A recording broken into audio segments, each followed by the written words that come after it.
Welcome to Writer's Digest Presents. Hosted by the editors of Writer's Digest, this monthly podcast features conversations with writing and publishing experts whose insights will help ignite your creative vision, hone your skills, build your platform, and get your work out into the world. Hello, everyone. I am Michael Woodson with Editor-in-Chief Amy Jones, and this is Writer's Digest Presents. Hello, Amy. Hey, Michael. How are you? I'm great. How are you? I am doing really well. I'm excited for people to listen to our episode today, this month. We are in conversation with author John Searles for his new book, Single Girls. By the time you're hearing this, you can go pick it up. We weren't sure while we were talking to John when it came out, but now I can tell you it is waiting for you at your favorite local bookstore. And I felt like I learned a lot from him. What about you? Oh, absolutely. It was so much fun listening to him talk about his experiences with Helen Gurley Brown and working at Cosmo, and how he brought all of that into the book. It was just fun conversation. Yeah, because if you're unfamiliar, Single Girls is about Helen, who was the editor of Cosmopolitan for decades, and John Searles also was the editor at Cosmo, and Helen is who hired him initially. And so this book is largely inspired by the person he knew and the people she worked with. Takes place in the 60s. And what I found really interesting that you'll listen and hear about is how this is kind of a first for John. He's written mostly thrillers. I should say he's only published thrillers before this. And I found it to be very helpful and inspiring to be like, write whatever you want. The audience will follow. Don't feel like you need to be pigeonholed into one genre for your entire writing career. Absolutely. I loved that too. It's nice to know that you can, if something really speaks to you as you're writing, you can branch out and you don't have to stick with what you are known for. Right. And you should. It's probably better for your writing. Yeah. Oh, yeah. And also, listener, we had some audio difficulties, so this might be our ASMR video. And also, it lives in New York, and it was very, very New York in the background, which I think lends itself to our conversation. But I hope you enjoyed this episode. We really had fun talking to him. So without further ado, Writer's Digest presents John Searles. Thank you so much for joining us today, John. I'm so happy to be here. Yeah, we're so happy to have you. Why don't you get us started by telling our listeners what Single Girls is all about? It's a very dark, mysterious book, as you can tell from the cover. No, I'm just kidding.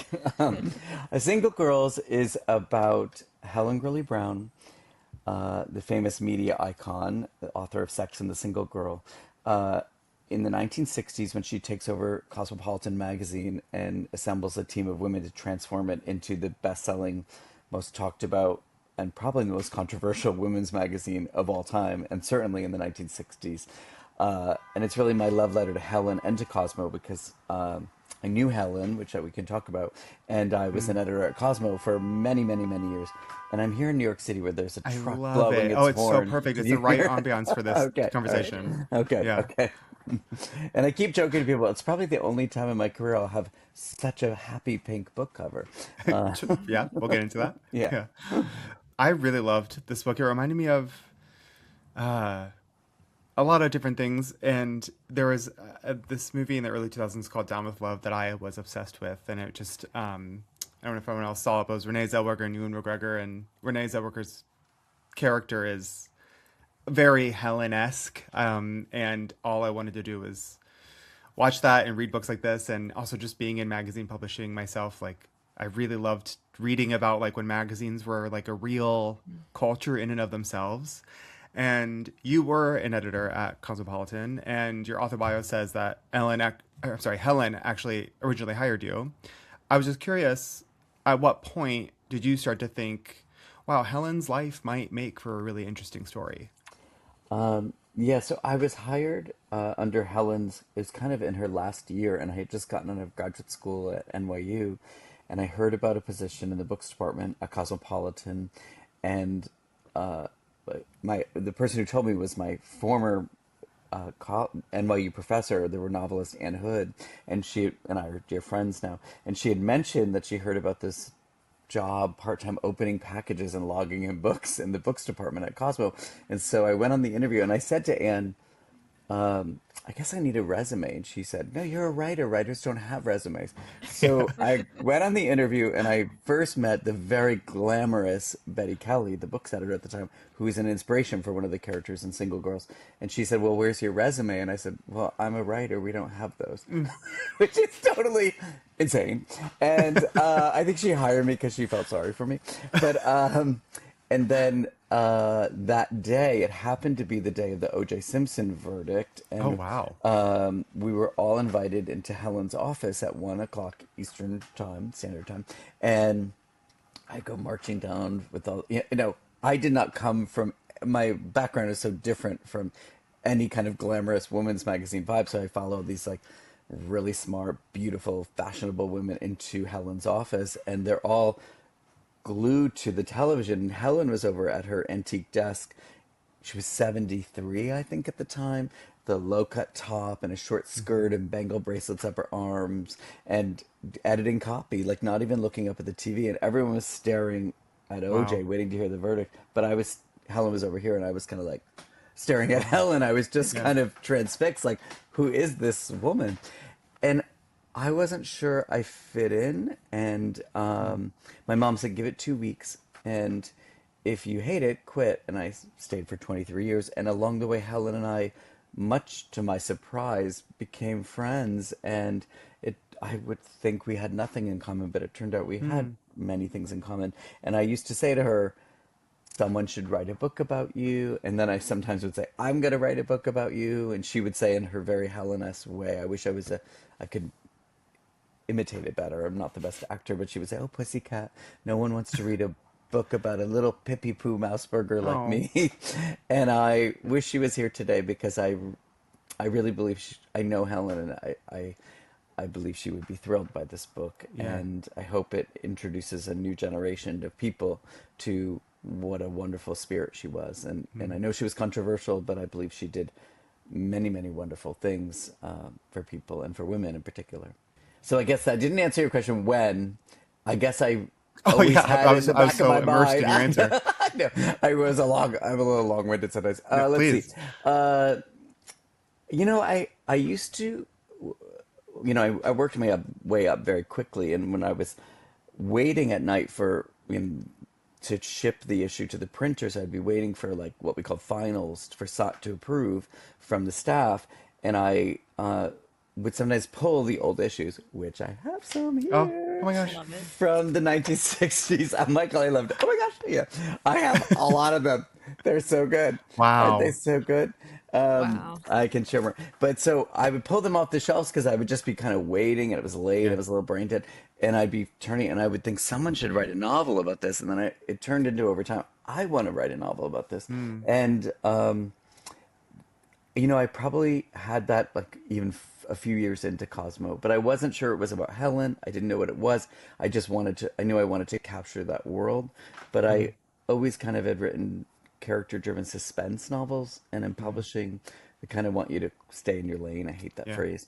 And, finally I just thought, I just want to do this. I've always wanted to Hmm. do it. And I often speak at events, and often they're women, and they come up afterwards and say, "You're so funny and lighthearted, but your books are really dark and creepy, and I'm afraid to read them." So now I have a book for them. I'm like, it's the pink Yeah. book. Yeah. Well, and there are probably very few people in the world who could write a book about her and working for Cosmo in the way that you could. Yeah, totally.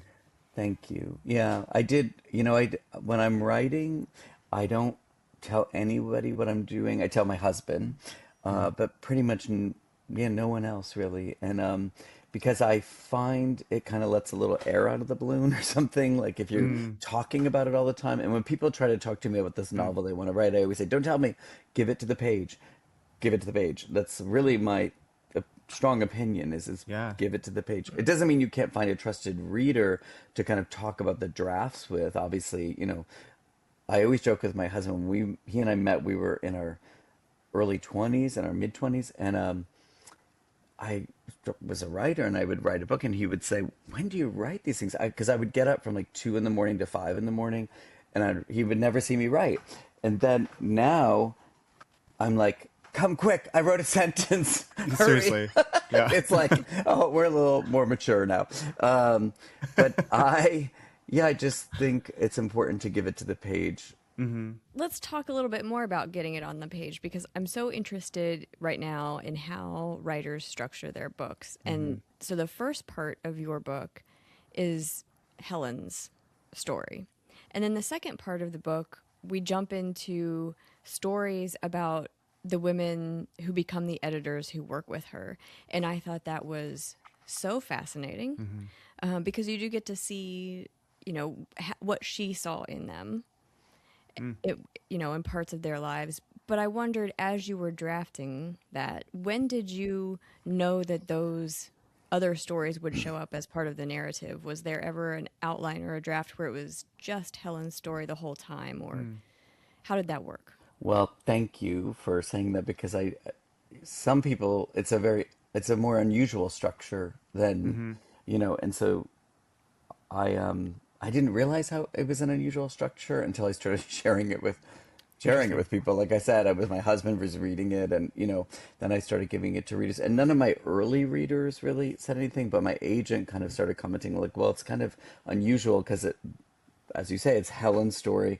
Then it kind of culminates in her building her team in that moment, and then I break and give each of the girls, the single girls, their story, and it was just the way it came to me, and I just followed it. So I think from the very start, I kind of had this feeling I wanted to explore Helen and her childhood, and in the present story with Helen, she's assembling her team. She gets the job, she's assembling her team of women, and then it just feels like when we realize who the team is, it's just a natural break to get their stories. And Yeah. I knew Helen. Helen led such a public life, and one of the characters in the book, as you know, is Liz Smith, the gossip columnist, who was the entertainment editor at Cosmo when Helen started. And I knew Liz too, and so I was able to really hear their voices when I was writing the two of them. But the other editors led less public lives, so there's not much that's known about them. And I remember in all my years in magazines, all the stories we did were really inspired by the lives of the editors who would come in and pitch, like, my boyfriend, this is happening, my Sure. mother, my boyfriend's mother, my sister.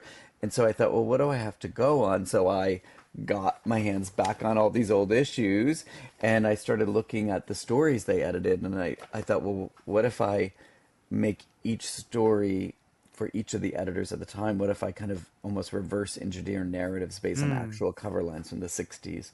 And so it just kind of happened in the writing of it. I kind of always had a sense that's how it would be. And at one point, my agent said, well, maybe you should break them up and put little snippets. And sometimes I just feel like a writer has to have a true north. And I was like, no, Mm. that's, I love my agent, but I just was, it didn't speak to me. So, Sure. yeah.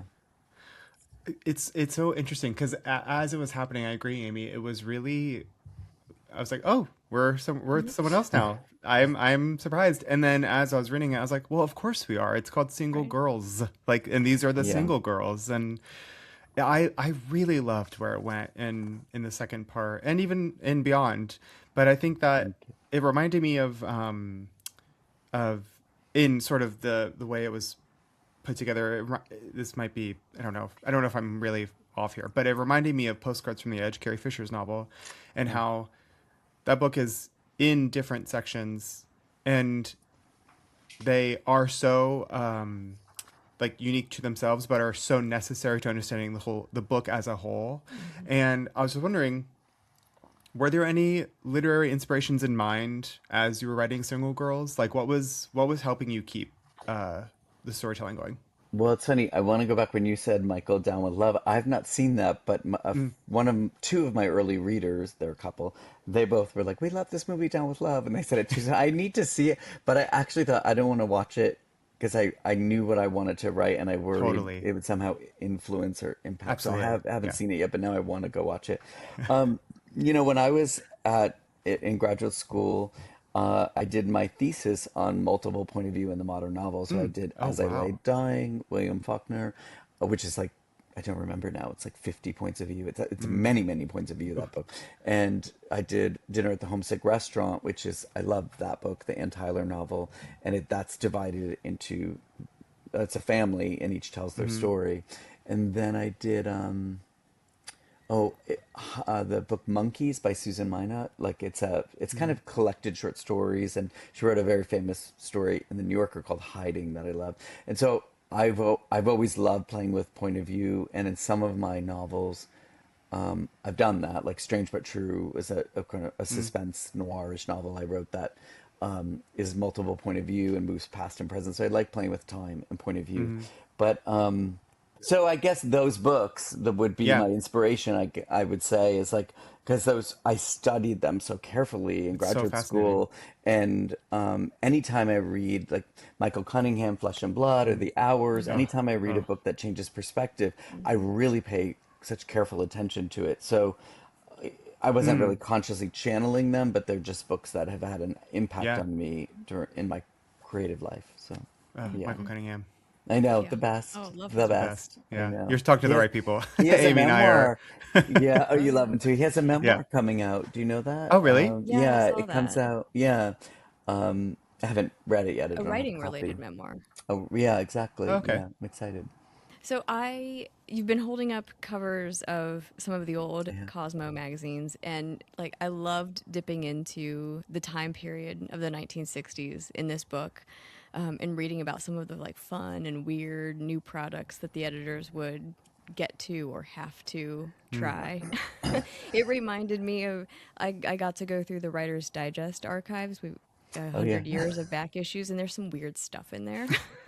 Like win the Writer's Digest writing competition and get a 1-ton air conditioning unit. Oh my gosh, that's hilarious. So I feel, and you mentioned some of the wild headlines, and some of the headlines that aren't so wild, but that you created stories from. So what was it like for you going back and looking into those archives for this book, and what were some of the most interesting finds that you found? Well, I think Cosmo was always kind of thought of as like I remember reading something once where someone compared Cosmo to Glamour, and they said, Mm. Glamour's kind of Mm. the good girl, and Cosmo's always the kind of like outrageous older sister who's kind of knowing and a little wild and a little shocking. But what I found was, yeah, there were all those shocking, crazy stories and things that were just of a time. But I was surprised, and so I put a quiz in the middle of the novel because Yeah. one, how can you Mm-hmm. write a novel about Cosmo and Of not have a course. quiz?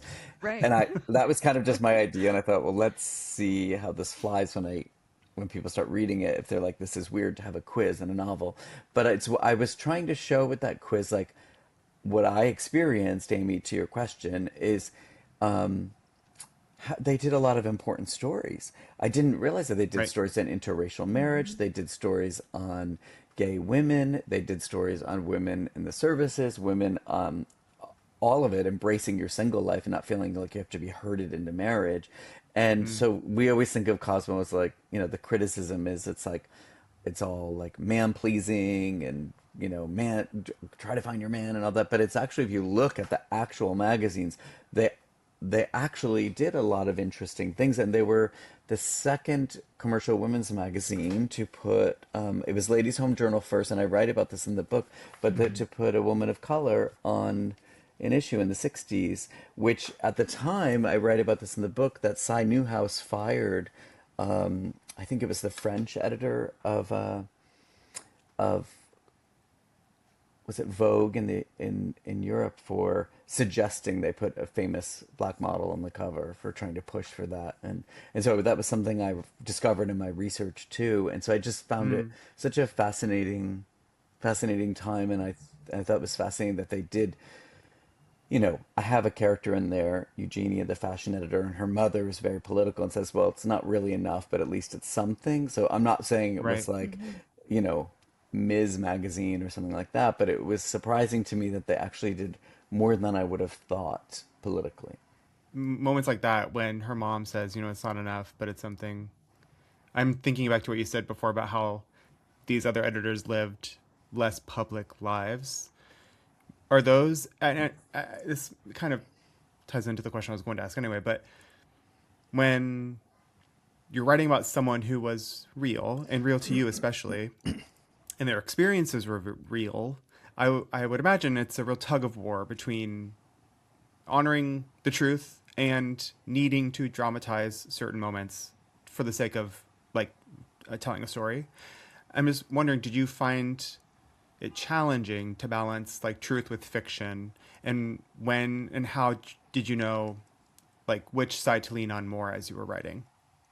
I ask because I think about those editor characters and being like, well, certainly you had to create some of that yourself, but Yeah. not everything happened for real. Yeah. Well, Yeah. I've been giving talks and things, and even when I say it's a novel and I talk about the thing, I get to the end and people raise their hands and say, "So is it a biography?" I'm like, "I thought we covered that." No, respectfully, I'm happy they're there, but I'm like, "Oh, okay." So my husband keeps saying, "You need to make that clear." It is very much in the way I think of a show like The Crown. That show about Totally. Oh, how yes. they dramatize things, and Yes. I I absolutely made sure to be respectful, and I also, because I know Helen, or knew her, what she would have. There was never any temptation to do anything she wouldn't have appreciated or felt Hmm. respectful to her. Like I said, the book is really my love letter to her. It's dedicated in her memory, in Liz Smith's memory, because they both really helped start my career, Hmm. and so I didn't really feel a struggle. Hmm. I just really kind of channeled them to the best of my ability. And there were certain conversations I wasn't in the room. Like, I know that when Helen started at Cosmo, she met Liz Smith, because Liz Smith was the entertainment editor there. But who knows what their initial Right. conversation was.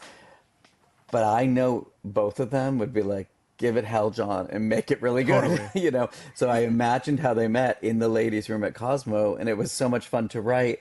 And I think they'd love it. Yeah. Helen could. She was very real, but she was a lot also too about sort of artifice and like kind of spinning a tale. We used to have a tip in Cosmo years ago. It said, "How to improve your How We Met story." Like, Oh, say you wow. Oh, I met love that. say you met your husband or your wife in line at the pharmacy buying wart remover. Just add "in Paris" afterwards. It's so much better. We met in line at the pharmacy buying wart remover in Paris. We met at a trashy bar in Paris. It's so Yeah. much Yeah. better. So and that was a tip during one of Helen's old issues, and I thought, okay, she won't she That is won't so mind if clever. I play with things and kind of, amp it up a bit. And so Yeah. I imagine conversations where I wasn't in the room. And I know she went to pitch a magazine called Femme, and Hearst turned her down.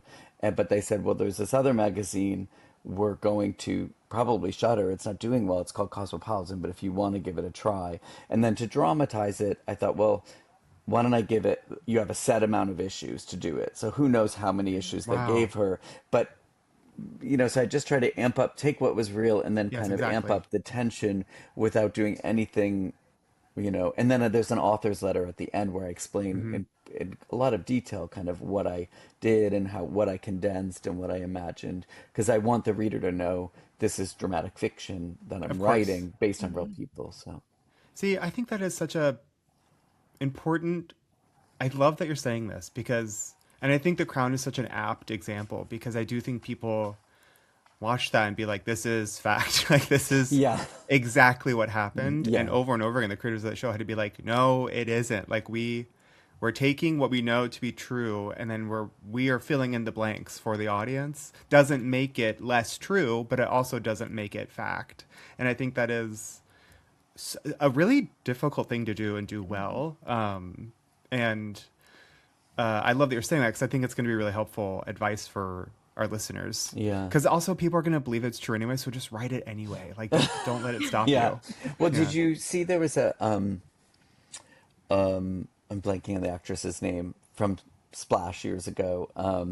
She wrote Oh. an op-ed Oh in the yes. Times recently. Daryl Hannah. Dara Hannah. So I don't know if Yeah. you saw the op-ed in the Yeah. Times where I haven't seen Love Story yet. I've Neither have just I. been doing other things, but where I guess she's really mischaracterized in that book. Hmm. I mean, sorry, in that show, and she's really quite upset about it. So I don't feel like I did anything like that. You know, No, of it's course like not. Yeah, it's totally and respectful. nor would I, you know.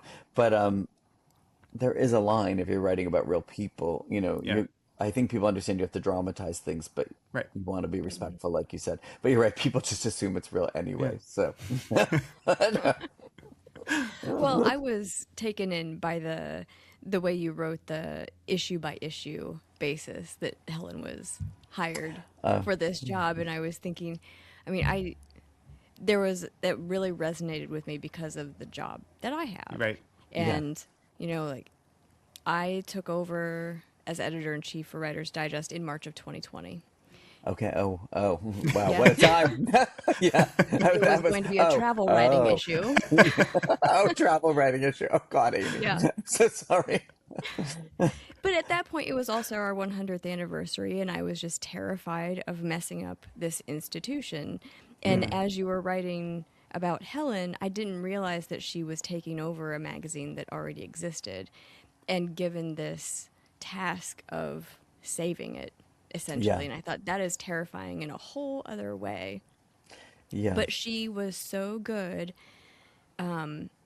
I mean, the way you wrote it, the issue by issue basis thing was kind of because she was a woman and what women were and were not allowed to do or trusted to do. And she was so great. The way you wrote her, she was so creative Hmm. at finding ways to subvert what people expected of her and of women at that time. Can you talk about writing that part of her character, living at that time period, and like how much of that was based on her personality? And how much That fun did you have writing it? Because it I was a have lot to, of fun to yeah. read. You know, my husband always says some books, well, he says each book is like a house guest who come and some stay longer than others. Wow. Because he's like, you know, Someone I never take, leave. some never leave, he says. Yeah. But this book was truly such a pure joy for me. I Wow. loved writing this book so much. There are other books I've really, really enjoyed writing, and then there have been others that I'm proud of, but have been a real struggle, mainly because my life, like running the magazine, and I was doing the books Mm. for the Today Show a lot, and like I was just had a lot of family stuff going on, and I just didn't really have the time. This book, I went to the library most days and worked on it, and I just loved doing it, you know. And Amy, to your question, that was her personality. She was Mm. kind of subtly subversive. And when I say Mhm. her voice had this kind of sneaky power over people because it was had this kind of purr to it, but it kind of, I think men underestimated her intellect and her Mhm. savvy, but she worked it in a way to get what she wanted ultimately, and she had a little bit of a playfulness to her and a mischievous vibe to her, Mm. but she was very determined, and you know, you see from her life like that, you know, she came from very humble upbringings, and her Yeah. mother always beat into her head this mantra of you're not pretty enough, you're not pretty, if you were Mm. prettier. So she always felt like an underdog, but that brought out her kind of grit and determination and the subversive kind of thing you're talking about, where she kind of just found a way to her willpower to get what she wanted, Mhm. and Mm. that's what did it for. That's how she made Cosmo what it was, because they were so strict, and people thought she wouldn't make it. They hired people at Hearst to kind of keep an eye on Helen, and who's this woman? Is she going to do? You know, most magazines then were run by men. You know, Yeah. and so I really wanted to capture all the things she was up against, because she really was, Yeah. and so it makes me happy to hear that that resonated with you. So Oh, thank you. absolutely. It was fantastic. In the author's note at the end of the book, you described your previous novels, and we talked about this a little bit here. You described them as noirish, character driven suspense novels, and as you point out, this is different. What was it like for you Just a little. writing something so different from what you've been writing? Did you learn anything new about your writing process, or did you have to change your writing process? Well, you know, I never thought of myself as quote a thriller writer. Mm. I don't have any, I love thrillers. I don't have anything against thriller writers at all. I just, you know, you start writing and you're like, I'm just writing what I feel inspired to write, and you know, my mom doesn't like when I talk about dark things that my childhood and growing up in my family, and like it was a very kind of crazy upbringing, but a lot of that stuff like came out in my earlier Mm. books, and I'm proud of those books, but they were inspired by sort of darker times in my childhood. But I also have a very like happy side. People are Mm-hmm. I contain multitudes. Mm-hmm. It's like people have many different parts of their personality, and I sometimes think it's unfair to writers that they're kind of expected to that again stay in your lane thing. Yeah. I stress And I about that. I get stressed about that. Mm-hmm. do you, I yeah, Yeah. do. like where you're like if you write one thing, you're just to kind of write Yeah. a version of that over and Yes. over. And I'm like, I don't know. I worked so hard to become a writer. I paid my way through college, paid my way through graduate school. I waited tables for 12 years. I fell into this magazine thing. I feel so grateful for the career I have, but I thought I didn't start out thinking I want to be a thriller writer and only write dark books. I thought, well, I want to be a writer and tell stories that inspire me. And so I don't know. I woke up. I had the memory of a conversation Helen and I had about her father dying, and I Hmm. thought I had always wanted to write the book. I thought, let me get up and try to. This is maybe my way in, and I wrote it, and then I just kept writing it for a year and eight Wow. months, and it was really wonderful to just have it. I don't want to. I love my other books. I'm proud of them, but it just was a wonderful experience, and also suspense is hard. Like, when you're Right. writing suspense, there's so much about like timelines and they're not really Totally. Mm-hmm. clues, Yeah. but that Red sort of thing, herrings like and yeah. reveals and all that stuff. Mm-hmm. And this was um, pure character for Mm-hmm. me. I mean, there is plot, obviously, the plot of like, is she going to succeed in this? But um, I don't know. It was just like tapping into another part of my personality. Yeah. So it was fun. I also like I when it starts with I guess I don't know what I was expecting, but I knew nothing about Helen obviously. Uh, And her the way her dad dies in the beginning, I won't spoil anything. The book will probably be out by the time this airs, but still really shocked me. I was just like this poor Mm-hmm. girl. Like what a It's so rough start. traumatic. yeah. And then the end too, the way you I don't want to give anything away, but there's like a party happening and Helen's waiting for someone, and the whole time I was like, oh God, please, please don't let anything bad have happened. Like we're almost done. Everything's been so happy. And I was really like, it felt very Oh suspenseful yeah. for like Mm-hmm. still tonally accurate, appropriate for single girls. But I do think that your work in this other genre has lent itself to like a version of a page turner Mm-hmm. in something like single girls. And I'm just wondering like, is that just now like innate for you in your writing style and your progress or your process, or is that something you were like, okay, I need to turn on my suspense brain for these moments? You know, very early on in my career, when I was waiting tables and trying to write a novel, I wrote a first novel and I was trying to get it published, and I met an editor who was a friend of a friend, and I always say I don't want to mention names, but she was an editor at a publishing house that rhymes with Schmubble Day. Okay, I'll never And know. yeah, Yeah. very subtle. Anyway, she very nicely said, well, I said, I'm trying to get an agent. She said, you don't need an agent, just send me the book. And I sent her the manuscript, and a month later I got it back, and it was in a box, and it was a very kind of polite letter, like, thanks for sending. I didn't connect to the characters as much as I hoped. Best of luck. Okay, fine. But I took the manuscript out, and this little scrap of paper fell to the floor, and it was a note from an in-house reader that was left in the manuscript by mistake. And it said, I could barely make it to page 60, and I feel really badly for anyone who has to read the whole thing. I know, Michael, your face. I Uh-oh. took to my bed. I was like very, I don't know, Downton Yes, of Abbey course. about it. Yeah. I was like, I It's like just hearing thought, someone. That's like getting a text sent to you about you. Then they might have yeah, sent it to someone else. it was terrible. But it was also in my life so many the bad things that have happened. It's like, what is that thing? Make lemonade or whatever. But the bad Yeah. things that happen have ultimately helped me because I think so. I thought I'd never write again, and then eventually I did start writing again, and I thought I never want anyone to have that experience with one of my Mm. books. I want them to want to Oh turn the wow. next page, from sentence one, from page one, paragraph one. I want them to be compelled to turn the next page. And there are readers out there who probably don't think I do that, but I always do my best to put myself in the mind of the reader, and I always think, Interesting. what is going to make them want to turn the next page, you know?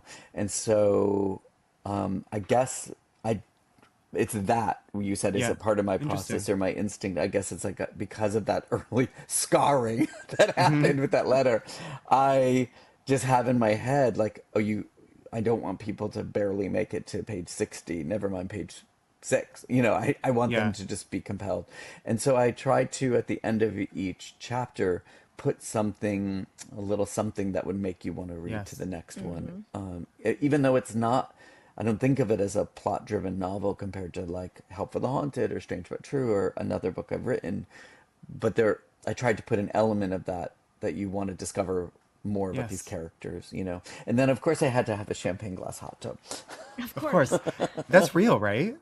So what was, yes, the champagne glass hot tub. So if you grew up in, did either of you grew up in the Northeast? Did you grow No, up we in the will grow San? up Okay. right here.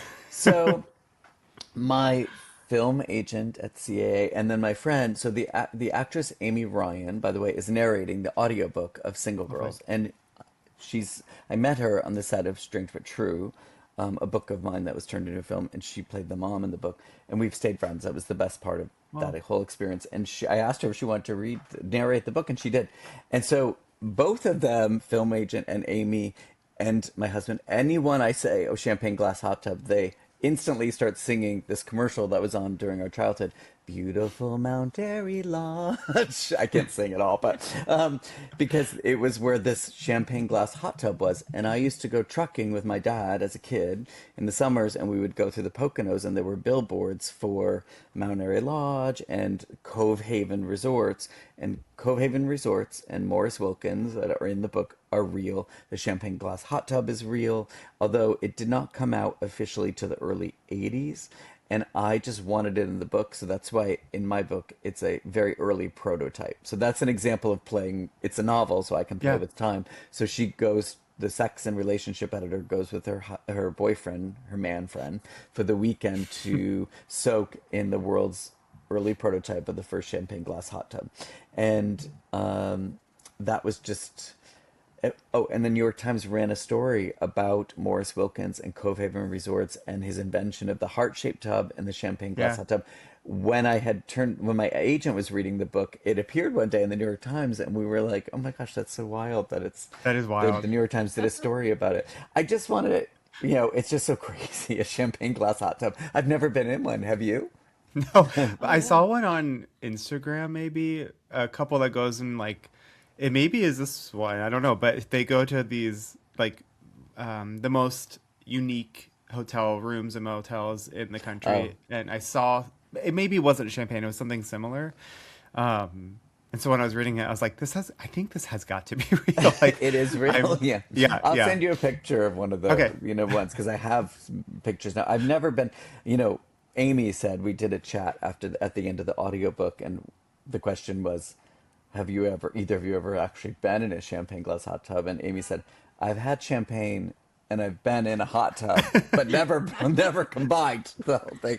So yeah, I've never been in one, but it was so much fun to write that chapter. I Yeah, love that chapter. I love that part. That chapter was twice as long, and I had to cut it back. Oh. And the Oh, quiz wow. with all the cover lines was like 5 times as long. And my Wow. agent and editor were like, "You need to shorten this way down." So they helped, and they also helped. My editor really helped me calibrate the politics of the time because she was like, Mm.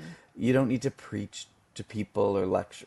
I'm so not that way, but like she was like, just let the the facts of the history of the time Yeah. speak for themselves because it was Mm-hmm. tempting to kind of, you know, women were really mistreated then, and it was maddening to me, an editor of a women's magazine, and also growing up, like my dad was always on the road, so I was always with my two sisters and Right. my mom, and I, being gay, all my friends are always girls, so like I like connect more with women than with Hmm. men, and I don't know, I just felt angry, well, like Yeah. looking back and seeing like it's not fair, you know. Hmm. So anyway, it was fun to take something that like, you know, that anger, but kind of weave it in, but not my editor helped me calibrate my anger so it wasn't preachy, Totally. if that makes sense. Yeah. You Yeah, know? I absolutely. love that you were able to incorporate some of those facts about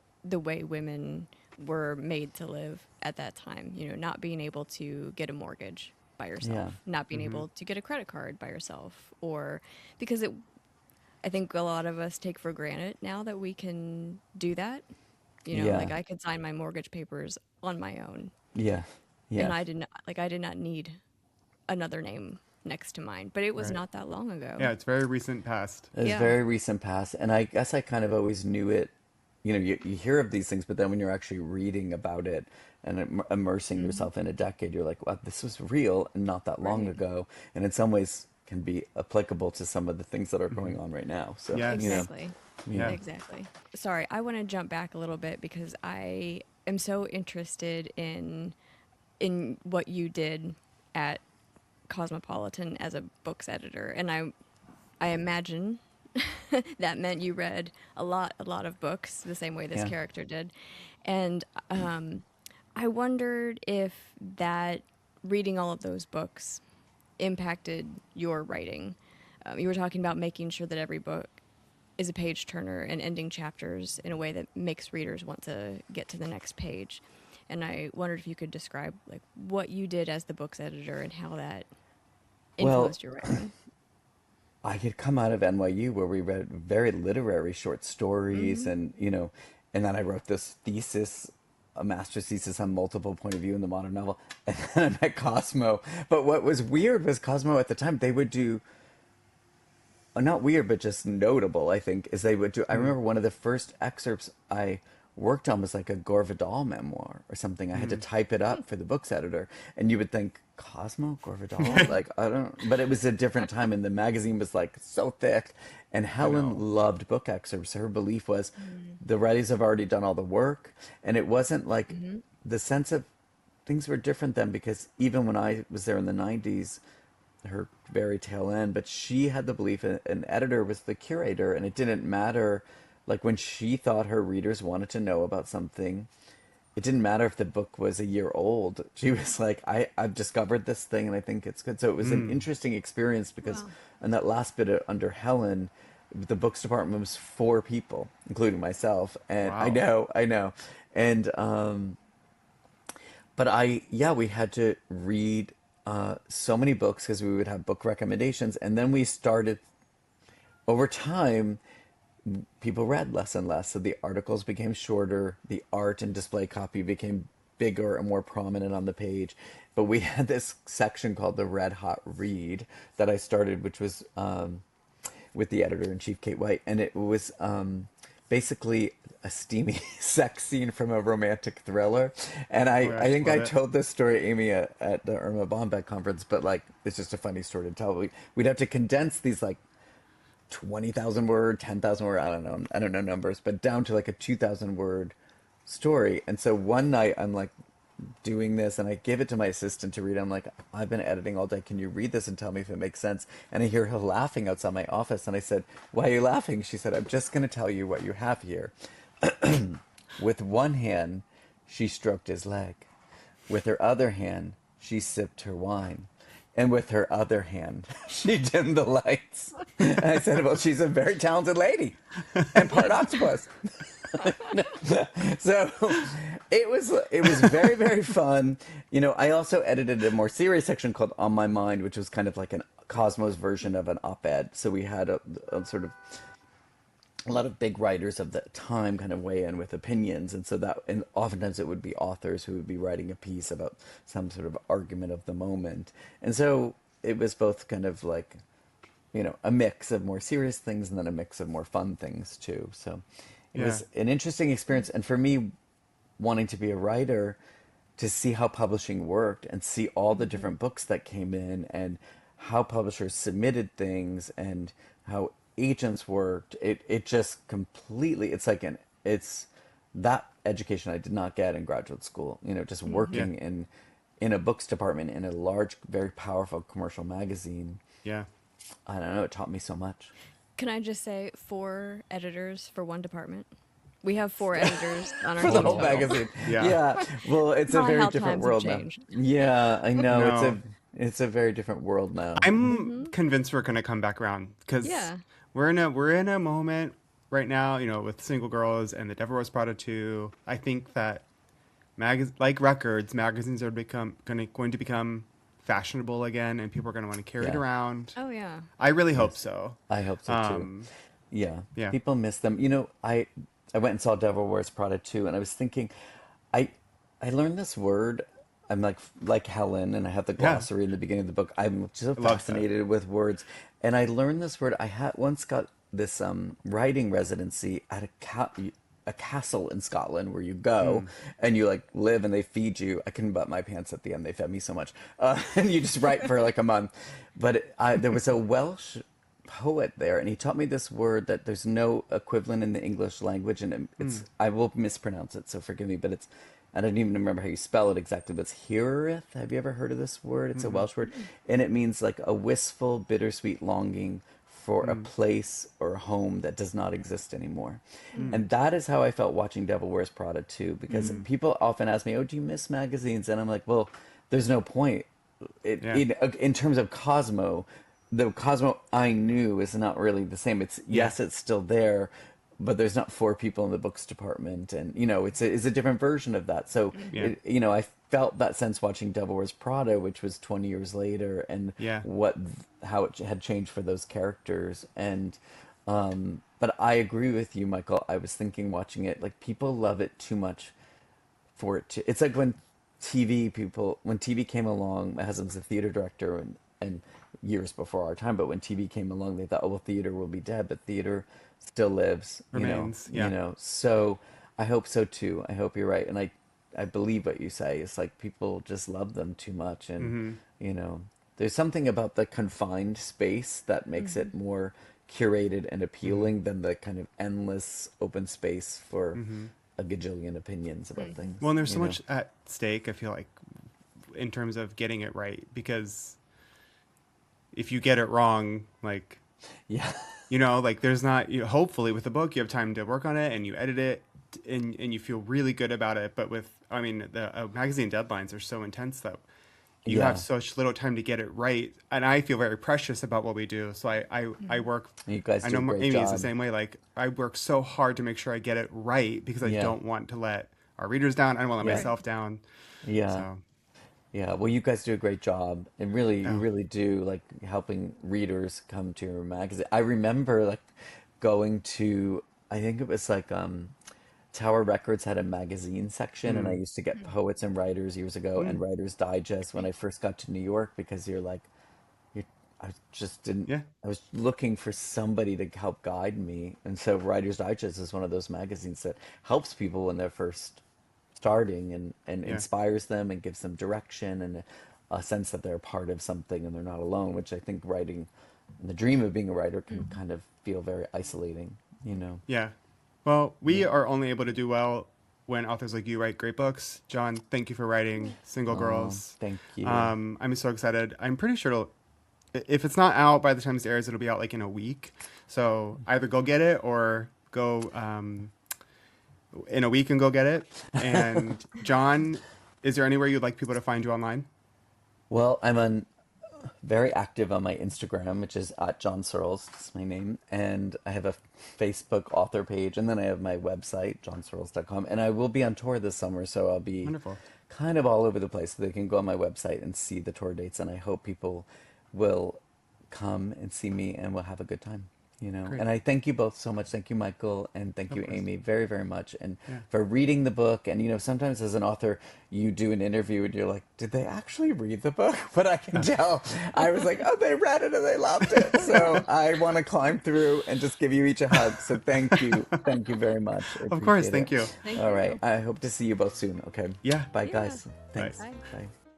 Thanks for listening to Writer's Digest Presents. Visit us online at writersdigest.com and make sure to follow us on social media at Writer's Digest for daily updates on articles, online courses, live events, and more. See you next time.